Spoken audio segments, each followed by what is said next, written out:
आप मेरे सिर पर लटके इन बल्ब्स को देख रहे होंगे। मैं जब भी बल्ब को देखता हूं तो मुझे थॉमस अल्वा एडिसन की याद आती है।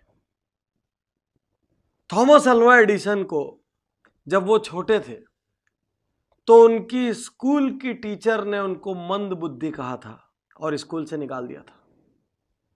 और थॉमस अल्वा एडिसन के माता पिता को कहा था कि हमारी स्कूल में हम इसको नहीं पढ़ा सकते, ये बहुत मंद बुद्धि है और आप इसको घर में पढ़ाइए। थॉमस अल्वा एडिसन की मां ने उनकी बात को मानने से इनकार कर दिया और उन्होंने बोला मेरा बच्चा मंदबुद्धि नहीं हो सकता, मैं इसको घर में पढ़ाऊंगी। और थॉमस अल्वा एडिसन आज दुनिया के उन वैज्ञानिकों में से जाने जाते हैं जिनके नाम से मैक्सिमम इन्वेंशंस हैं, दुनिया के टॉप 10 में से एक। यदि थॉमस अल्वा एडिसन की मां ये मान लेती कि मेरा बच्चा मंदबुद्धि है तो पूरी जिंदगी वो उसको मंदबुद्धि की तरह ट्रीट करती रहती और वो मंदबुद्धि बन जाता।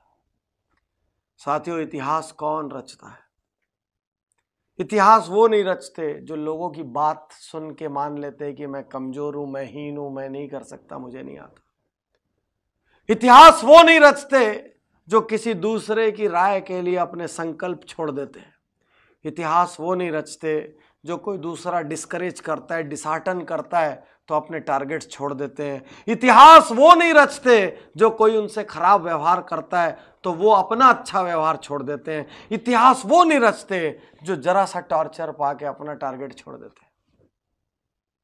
इतिहास वो रचते हैं जो सहते हैं। इतिहास वो रचते हैं जो खड़े होते हैं। अभी अभी एक शानदार फिल्म आई दंगल, आपने देखी होगी। गीता बबीता, महावीर सिंह फोगाट, कैसे इतिहास रचा। जब महावीर सिंह फोगाट ने अपनी बेटियों को तैयार करना शुरू किया तो पूरे गांव ने मजाक उड़ाया। महावीर सिंह फोगाट ने उनको सुबह सुबह उठाया, उनके बाल कटवा दिए, उनके खाने पीने पे रोक लगा दी, सब कुछ किया, यहां तक कि उनके बच्चों ने उनको दुश्मन समझ लिया। और ऐसा ही कई बार होता है, ढेर सारे बच्चे अपने माँ बाप को दुश्मन समझ लेते। लेकिन एक दिन उनको समझ आया जब उनकी सहेली कहती है कि तुम्हारे पिता तुमको संतान तो समझते हैं कम से कम, इसलिए तुम्हारी फिक्र करते हैं। साथियों, महावीर सिंह फोगाट ने पहले इतिहास रचा, गीता बबीता ने बाद में। महावीर सिंह फोगाट ने वो बीज लगाया, उनको सींचा, बड़ा किया, सारी दुनिया के तिरस्कार महावीर सिंह फोगाट ने कहे। साथियों, आज आपका तिरस्कार हो रहा है कहीं और आप यदि उसकी वजह से हिम्मत हार के बैठ गए तो आप बड़े नहीं होंगे।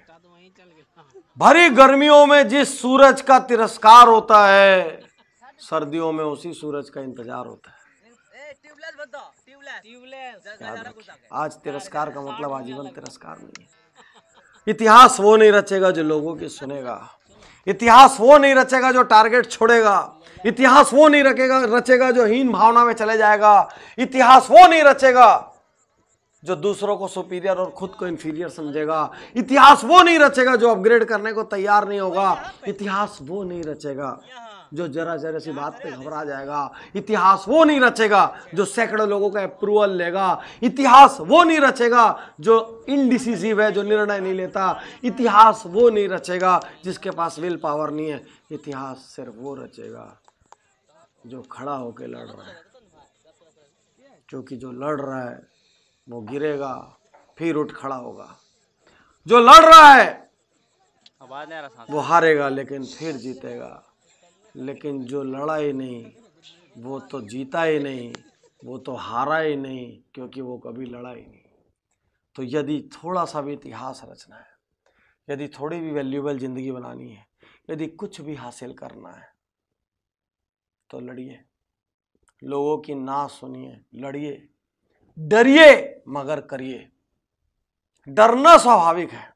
किसी बड़े काम को करते हुए डर लगता है, किसी संकल्प को पूरा करते हुए डर लगता है, किसी राह पे चलते हुए डर लगता है। दुनिया की बड़ी ऑनलाइन अखबार की मालिक एरियाना हफिंगटन कहती है मुझे बहुत डर लगता है, मैं डरती हूं, because fear is normal, but मैं फिर भी करती हूं क्योंकि उसको करना जरूरी है। डरिए मगर करिए, क्योंकि इतिहास डरने वालों को याद नहीं रखेगा, इतिहास करने वालों को याद रखेगा। सम्मान डरने वालों का नहीं होगा, सम्मान करने वालों का होगा। करिए, कुछ करिए, ये जिंदगी आपकी है। कुछ ऐसा करिए कि लोग आपको याद करें, कुछ ऐसा करिए कि आपको अपने जीने पे गर्व हो। भले ही आपने किसी ने आप पे कुछ भी लेबल लगाए हो, आपके बारे में कितना ही हल्का बोला हो, जब थॉमस एल्वा एडिसन इस बल्ब का आविष्कारक मंद बुद्धि कहलाने के बाद इतिहास रच सकता है और हर टेक्स्ट बुक, हर बच्चा उसका नाम जान सकता है, तो फिर आपका भी जान सकता है। शुक्रिया, धन्यवाद, थैंक यू।